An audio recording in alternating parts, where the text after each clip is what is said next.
Hemos estado considerando aspectos relativos a Satanás, al mundo de los demonios, y debemos avanzar un paso más para definir lo que yo llamo el reino de Satanás. Cuando Satanás peca contra Dios, lo hemos considerado en uno de los estudios anteriores, él quiso tener un trono y un reino independiente del trono y del reino de Dios. Él dijo: junto al trono de Dios levantaré mi trono, y entonces podré ser semejante al Altísimo, en el sentido de mantener la capacidad gubernativa. Él quería gobernar sobre parte de la creación de Dios, también sobre parte por lo menos de los ángeles, y Dios desposeyó a Satanás de su ministerio celestial y lo ha enviado, lo ha destinado, lo ha confinado en el aire atmosférico de la Tierra. Ahí tiene su cuartel general, donde controla, dirige, orienta a los demonios para que realicen en su nombre, bajo su autoridad, el programa que él determina para el mundo.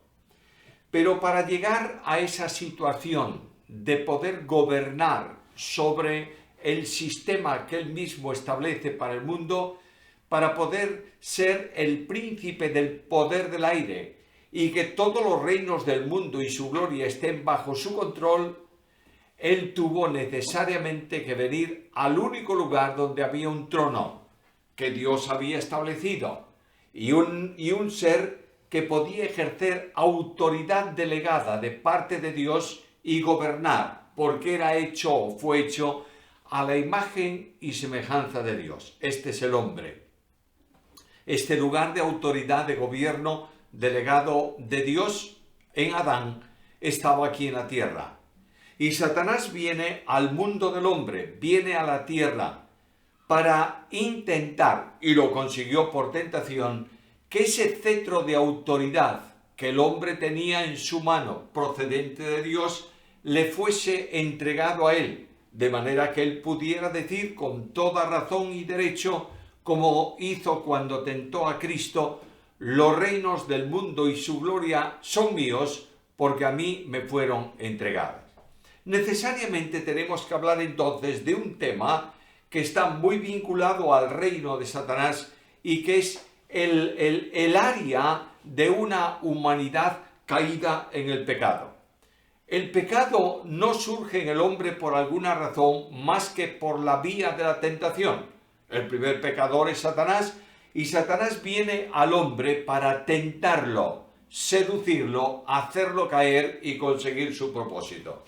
El relato bíblico de la tentación está en el capítulo 3 del libro de Génesis, y leemos el primer versículo: pero la serpiente era astuta más que todos los animales del campo que Jehová Dios había hecho, la cual dijo a la mujer: con que Dios os ha dicho, no comáis de todo árbol del huerto. Notaréis que aquí se habla de la serpiente. Algunos interpretan esto en forma figurada. La serpiente es el dragón, es Satanás, es un símbolo de Satanás. Otros piensan que Satanás vino y tomó un animal del campo, en este caso la serpiente, para que por medio de ella pudiese dialogar con la mujer. Es muy probable que esto último sea también así. Es decir, Satanás no se puede materializar visiblemente para hablar con Eva, como va a hacerlo, porque entre otras cosas existen solamente dos seres humanos, Adán y Eva, y Eva se preguntaría inmediatamente: ¿y quién es este? Él viene en el cuerpo de un animal para, utilizando ese recurso físico, poder dialogar con la mujer. Viene el tentador y nos dice que era astuta. Cuando se habla de astucia, se habla de inteligencia. Y dice que este era el más brillante de todos los animales que Jehová Dios había hecho. La creación tiene distintos órdenes, distintos parámetros en cuanto a los animales. Habla de aves, de reptiles, de peces y de animales del campo y de fieras de la tierra. Por tanto, el animal del campo, digamos así para entenderlo, estamos hablando en un lenguaje simbólico figurado. Nadie diga que la Biblia afirma que el animal del campo es lo más próximo al hombre, pero estoy diciendo que el animal del campo es ese animal que en cierta medida está más cercano al hombre y el hombre puede utilizar para muchas cosas. Ahora, viene envuelto en el ropaje de una serpiente para manifestarse visiblemente. Indudablemente quien viene en el animal es Satanás, la serpiente antigua, el pecador número uno en la creación de Dios. Hemos estudiado ahí atrás o repasado de estudiar, estos temas realmente no se pueden llamar estudio de ángeles y de demonios. Estamos corriendo por encima de la doctrina básica fundamental para recordar lo que sin duda todos nosotros debemos saber acerca de Satanás y de su reino y también de los ángeles de Dios. Indudablemente Satanás tiene una serie de características que le hace pecaminoso esencialmente. Y de estas características hemos mencionado cuando hablamos acerca de la condición propia de Satanás.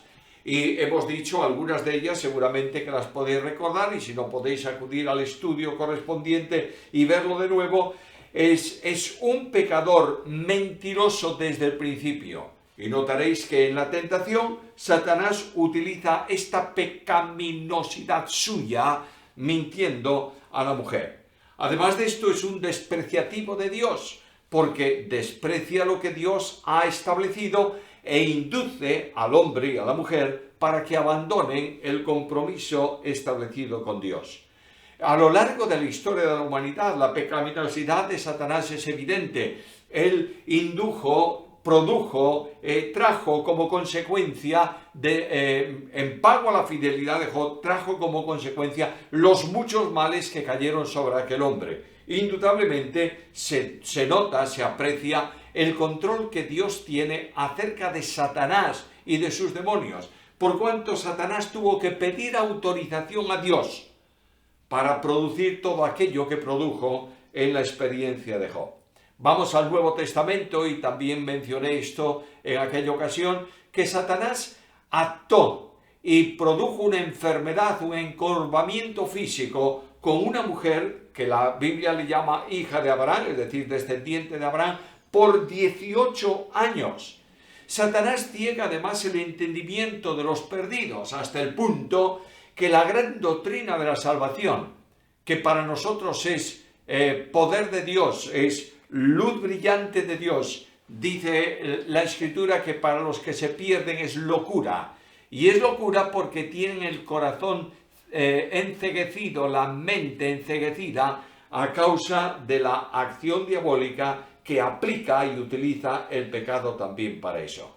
Satanás es un adversario del creyente que anda alrededor del creyente buscando a quien devorar. Todas estas características se van a manifestar, se van a poner de relieve en la primera gran tentación. Satanás viene a la mujer y viene como el engañador. Capítulo 3, versículo 1.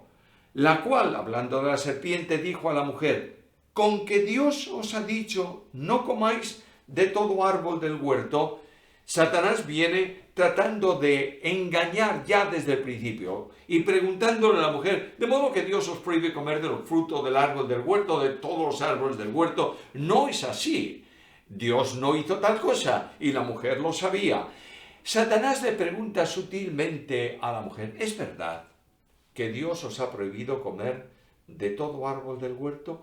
Y la respuesta de Eva es clarísima. Versículo 2, la mujer respondió a la serpiente: del fruto de los árboles del huerto podemos comer, pero del fruto del árbol que está en medio del huerto, dijo Dios, no comeréis de él, ni le tocaréis para que no muráis. Y aquí el literalismo interpretativo permite enseñar, decir, predicar, no sé cómo definir eso, que la mujer era una mujer que no conocía bien lo que Dios había determinado y que añadió a lo que Dios había dicho. De modo que Dios dijo, no comeréis de ese árbol, y ella dice, además de esto, Dios nos dijo, no le toquéis. No es así, no es eso lo que dice el texto. El texto dice algo muy simple. Dios nos prohibió comer del árbol. Por tanto, para no tener la tentación de comerlo o el descuido de comer de él, porque podemos comer de todos los árboles, no hay tentación hasta que Satanás interviene, ya que Dios ha prohibido que comamos de él, ni siquiera nos acercamos a él, no le tocamos, nos mantenemos distantes porque Dios lo ha prohibido. De manera que Satanás, que conoce el pensamiento y conoce el conocimiento de la mujer, actúa directamente sobre esa base del conocimiento que él descubre en las palabras de Eva. Satanás es un mentiroso. Versículo 4. Entonces la serpiente dijo a la mujer: no moriréis. Dios dijo: el día que comáis de él, morís. Y Satanás dice a la mujer: no moriréis. Ahora, la pregunta mía es, frente a la Biblia, ¿conoce Eva lo que era la muerte? ¿Sabía Eva realmente qué significa morir? Naturalmente que en toda la dimensión no lo podía saber, y mucho menos en la dimensión espiritual. Muerte en la Biblia no es un estado de término, sino un estado de separación. De manera que cuando la Biblia habla de la muerte física, está diciendo que es la separación de la parte material y de la parte espiritual del hombre. Cuando Cristo muere, leemos en el Evangelio que él dice: Padre, en tus manos encomiendo mi espíritu. Y el espíritu humano de Jesucristo parte, la parte espiritual parte a la presencia de Dios, y el cuerpo muerto baja, descansa en el sepulcro. Pero la Biblia enseña también que hay una muerte mucho más intensa que la muerte física, que es la muerte espiritual. Y la muerte espiritual es el estado de separación que se produce entre el hombre y Dios a consecuencia del pecado. Satanás pervierte lo que Dios dijo y miente culpando a Dios o llamando a Dios mentiroso y dice: no moriréis, sino que Dios sabe que el día que comáis de él serán abiertos vuestros ojos y seréis como Dios, sabiendo el bien y el mal. Hasta entonces el hombre no sabía lo que era el mal, solo el bien. Y el conocimiento del bien lo tenía por experiencia propia. Dios lo había creado, Dios lo había rodeado de toda la perfección de su creación, Dios le había puesto en un huerto que él mismo plantó con sus manos, Dios le dio el alimento para comer. Dios es bueno, no hay duda ninguna que ese conocimiento experimental del hombre con Dios era una realidad, pero lo que el hombre no sabía es el mal. ¿Qué es el mal? Y dice: ¿sabes? La razón por la que Dios os hizo esta prohibición es porque Él tiene envidia de vosotros. O de otra manera, Él quiere manteneros esclavizados, porque si vosotros coméis de lo que Él prohibió, vendréis a ser como Él, conociendo lo que hoy no conocéis. El hombre siempre tiene la necesidad de ampliar sus conocimientos, es su forma natural de ser. De modo que Satanás le dice: el conocimiento tuyo es limitado, el de Dios es más alto, pero tú puedes ser como Dios en cuanto a conocimiento, sabiendo el bien y el mal. Ahora notad la caída. Vio la mujer que el árbol era bueno para comer, que era agradable a los ojos, que era codiciable para alcanzar la sabiduría, y tomó de su fruto y comió.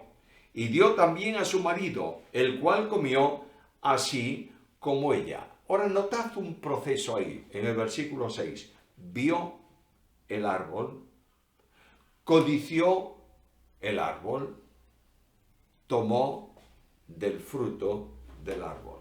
Cuando vas a la carta primera de Juan, capítulo 2, versículo 16, notas que esos son los pasos de la caída del creyente, siempre. Los deseos de los ojos, los deseos de la carne y la concupiscencia de la vida. Siempre que se produjo una caída por un hombre que tiene relación con el pueblo de Dios o pertenece al pueblo de Dios, fue así. Recuerda que cuando Acán descubre el manto babilónico y aquella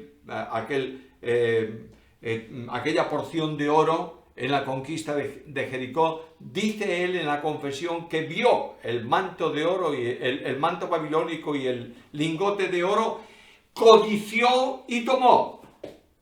Cayó. Más a la experiencia de David. David vio la mujer, codició la mujer, tomó la mujer.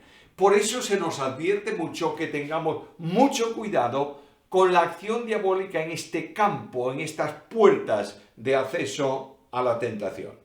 Ahora es muy interesante notar que Eva es inducida a alcanzar aquello que no tenía e inmediatamente cae en la tentación, toma del fruto del árbol y lo come. Quebrantó la voluntad de Dios. ¿Qué ocurre? Dios dijo: el día que de él comieres, ciertamente morirá.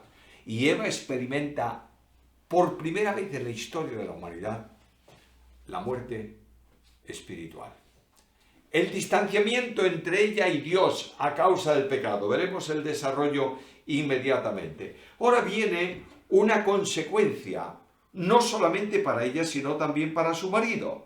Y lo que leo ahí es que el marido, ella le dio del fruto al marido y tomó y comió como ella. Y claro está, algunos se suele decir que la responsabilidad primaria del pecado se produce por la mujer. No es verdad eso.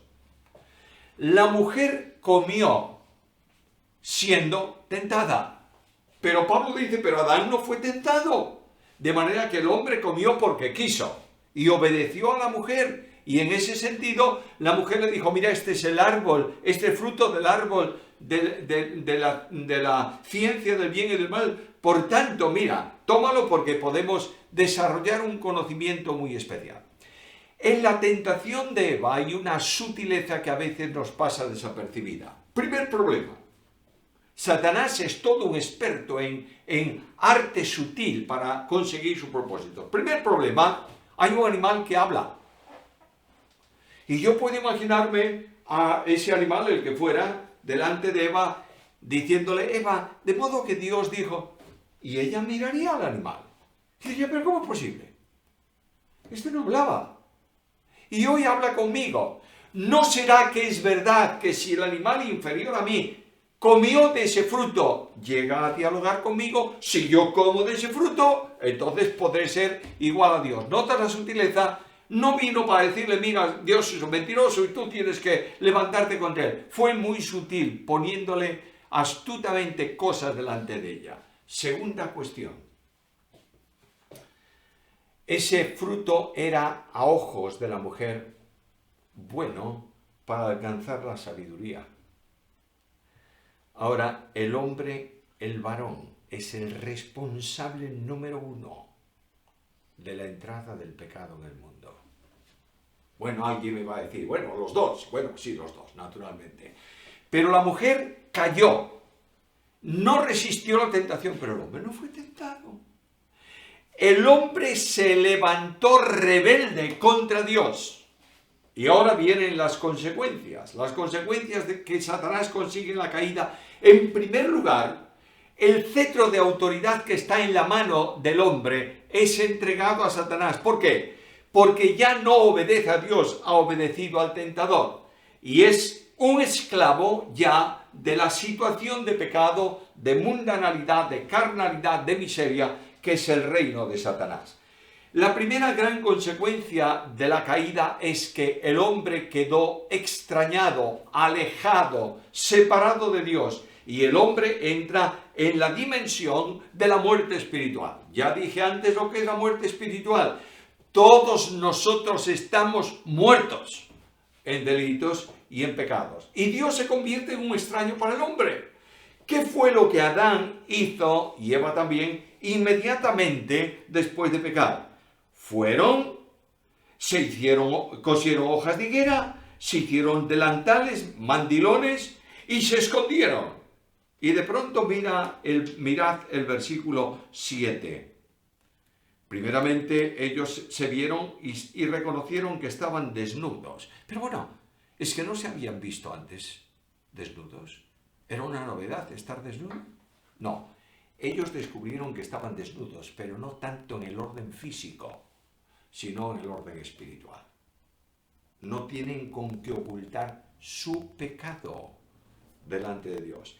Ellos están desnudos y cosieron hojas de higueras, se hicieron delantales y se escondieron porque oyeron la voz de Dios que se paseaba en el huerto. y se escondieron de la presencia del Señor. Mis queridos amigos, la idea de la teología humanista enseña que el hombre se salva cuando busca a Dios. La gran pregunta que yo quiero formularme a la luz de la Biblia es esta: ¿cuándo el hombre busca a Dios? Por voluntad propia. Los primeros hombres pecadores, el primer matrimonio pecador, Adán y Eva, ¿se escondieron? ¿Buscaron a Dios? No, se escondieron. Más adelante en Isaías 53 se nos va a decir que todos nosotros nos descarriamos como ovejas. ¿Cada cual se acercó a Dios? No, se alejó por su camino. En Romanos capítulo 10, el apóstol Pablo dice: no hay justo ni a uno, no hay quien entienda, no hay quien busque a Dios. Por tanto, deja por favor de predicar que el hombre busca a Dios hasta que lo encuentra. Cuando un hombre busca a Dios es porque Dios lo está buscando a él. Y porque el hombre no quiere buscar a Dios, es Dios que viene a buscar al hombre. Lucas 19:10, el Hijo del Hombre vino para buscar y salvar lo que se había perdido. Segunda cuestión, el hombre queda extrañado, se produce un extrañamiento de sí mismo, de manera que esa desnudez indica una situación incorrecta y al mismo tiempo se le formula al hombre una pregunta de parte de Dios: ¿dónde estás tú? ¿Es que acaso Dios no sabía dónde estaba Adán? Naturalmente, lo que Dios está diciéndole: eres ya un alienado a causa del pecado, que no sabes tú siquiera en dónde estás. E inmediatamente viene el extrañamiento del prójimo, capítulo 3, versículos 9 y versículo 11, y hay 3 preguntas reflexivas en el pasaje. ¿Dónde estás? Versículo 9. Segunda pregunta: ¿quién te enseñó que estabas desnudo? Tercera pregunta: ¿has comido del árbol que yo te mandé? Adán, lejos de excusarse y de confesar, ¿qué hizo? Buscó el camino de la justificación. Señor, yo no tengo culpa, la culpa no fue mía, la culpa fue de ella. Y en última instancia, mira por favor el versículo 12, el hombre respondió: la mujer que me diste por compañera me dio del árbol y yo comí. Es decir, yo no tengo ninguna culpa, fue ella la culpable. Pero en último extremo fuiste tú eres el responsable, porque si no me hubieras dado a esta mujer, yo no hubiera tenido problema. Hermano querido, siempre que tú y yo caemos en algún pecado, buscamos una disculpa. Porque es normal. Bueno, yo hice esto, pero. Siempre hay un pero para justificar. Ahora, el problema del pecado no es que produzca este efecto en los 2 primeros pecadores y luego haya una reconversión y un perdón y un acercamiento y un cambio. No, es que viene, Dios convoca a los 3, a la serpiente, al hombre y a la mujer, para decirles las consecuencias de aquel hecho. En primer lugar, versículo 14, la maldición de Dios sobre el tentador. Jehová Dios dijo a la serpiente: por cuanto esto hiciste, maldita serás entre todas las bestias y entre todos los animales del campo. Sobre tu pecho andarás y polvo comerás todos los días de tu vida, y pondré enemistad entre ti y la mujer, entre su simiente y la simiente suya. Esta, la simiente de la mujer, te herirá en la cabeza y tú le herirás en el calcañar.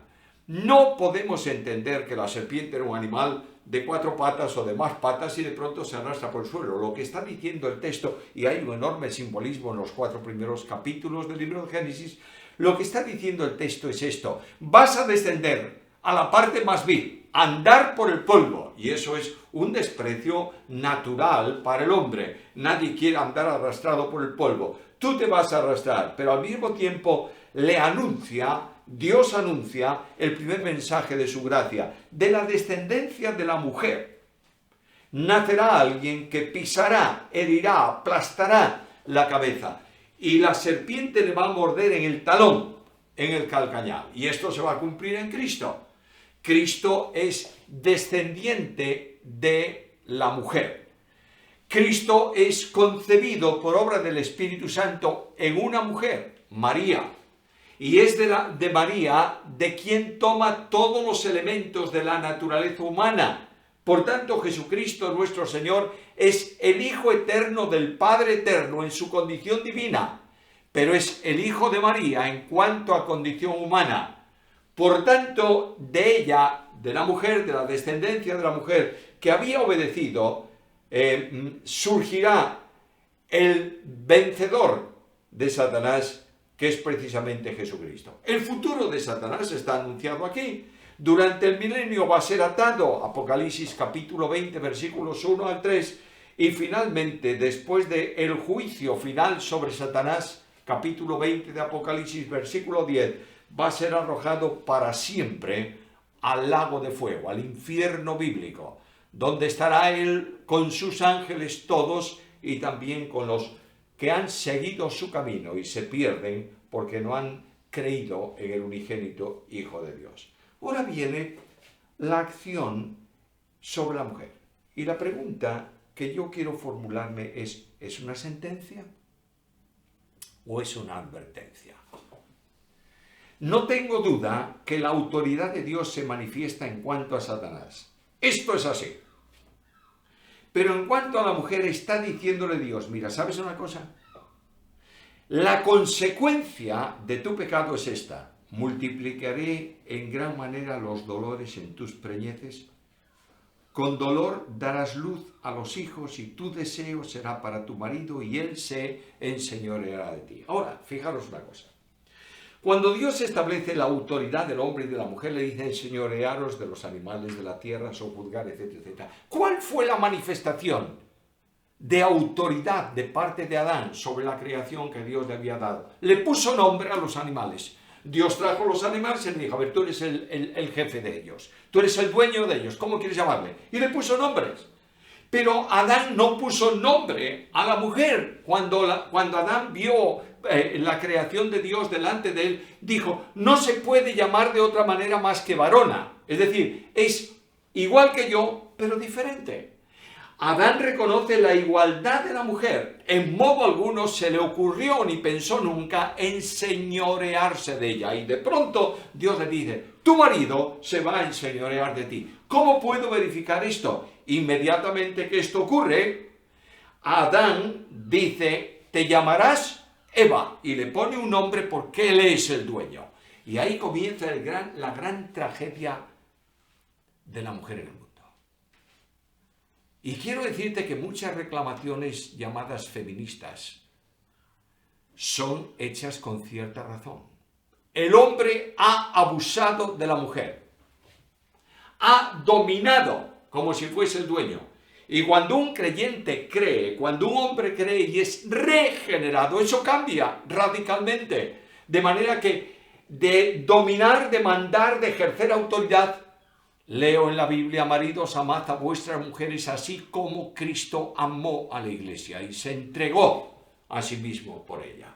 Ahora, el hombre comienza a funcionar en la esfera del pecado y hay también una advertencia contra el varón. Versículos 17 al 19. Por cuanto obedeciste la voz de tu mujer y comiste del árbol de que te mandé diciendo no comerás de él, maldita será la tierra por tu causa. Luego la maldición del pecado ha afectado a la naturaleza. Pablo dice que toda la naturaleza gime esperando la redención de los hijos de Dios, el alumbramiento de los creyentes. Ahí hay un tremendo simbolismo, no podemos entrar en él, pero la consecuencia es que además la tierra, en lugar de producir buenas cosas, produce espinas y cardos. Y además de esto, el trabajar en el campo para producir los alimentos necesarios y cosecharlos, dice la Biblia que será con cansancio, con el sudor de tu frente. Así que toda la naturaleza y todo el entorno cambia a consecuencia del pecado. Naturalmente, dejadme terminar, voy a terminar de esta manera. Algunos toman carta primera a los Corintios, en donde se habla de lo que algunos interpretan que es la escala jerárquica, en donde se dice que Dios es el primero, Cristo es el segundo, el varón el tercero, la mujer el cuarto, en una escala jerárquica. Carta primera a los Corintios. Por favor, abramos un momento la Biblia y terminamos ahí. Carta primera a los Corintios, capítulo 11 y versículo 3. Quiero que sepáis que Cristo es la cabeza de todo varón y el varón es la cabeza de la mujer y Dios la cabeza de Cristo. Ahí el versículo no comienza hablando de Dios Cristo, sino Cristo varón. Y no dice que Cristo es la cabeza de los creyentes. Cristo dice que es la cabeza de todo varón, es decir, del hombre, de la raza humana y del varón específicamente como elemento de esa raza. En el versículo no hay tanto autoridad, sino comunicación de vida. La vida del varón, de todo hombre, ha venido de Dios por el mediador que es Jesucristo. Y cuando tú vas al Evangelio según Juan, tú lees ahí que el apóstol Juan dice que en él estaba la vida. Por tanto, la vida del varón, el inicio de la vida humana, procede de Dios por medio de Cristo. Cristo es la cabeza del varón. En segundo lugar, el varón es la cabeza de la mujer. ¿Por qué? Porque del varón fue tomada la mujer. Y la vida de la mujer es tomada del varón. Y en el seno trinitario, la vida trinitaria, la participación de vida entre las personas divinas, es de la primera a la segunda y de la primera y segunda a la tercera. Por tanto, Dios es cabeza de Cristo. En el seno trinitario, ninguna persona divina manda sobre la otra, ninguna persona divina obedece a la otra, porque sería una dependencia que no existe en la relación trinitaria, en el seno de la deidad. Por tanto, lo que yo quiero deciros es, por favor, olvidemos de una vez por todas la cuestión de jerarquía, en donde Dios el primero, Cristo el segundo, yo el tercero y la mujer el cuarto. Lo único que el hombre tiene que hacer en relación con su mujer es respetarla y amarla como Cristo amó a la iglesia, y algo más, entregarse a sí mismo por ella. ¿Lo estamos haciendo? Satanás generó en el hombre y el pecado produjo lo que Dios dijo: te enseñorearás de ella. Y esta es la gran tragedia de la experiencia del pecado en la vida colectiva y especialmente del matrimonio. Hemos analizado, hemos visto algo acerca de Satanás y el resultado final de todo esto es que Dios tomó al hombre y lo sacó del huerto. Ya no podía estar en el lugar de la presencia de Dios, en donde Dios dialogaba con él. Y entre el árbol de la vida y el pecador, Dios colocó querubines y una espada que se revuelve a todos lados. No es posible acceder al árbol de la vida sin recibir el golpe de muerte que extingue la responsabilidad penal. Y ese camino, lo pasó Jesús. Y sobre Cristo Dios descargó la ira suya del pecado del mundo, para que, siendo él maldición por nosotros, nosotros seamos hechos justicia de Dios en él. El reino de Satanás es un reino sin esperanza. Pero la Biblia dice que Dios nos liberó del poder de las tinieblas y nos trasladó al reino de su amado Hijo. Démosle gracias por todo lo que Él ha hecho por nosotros.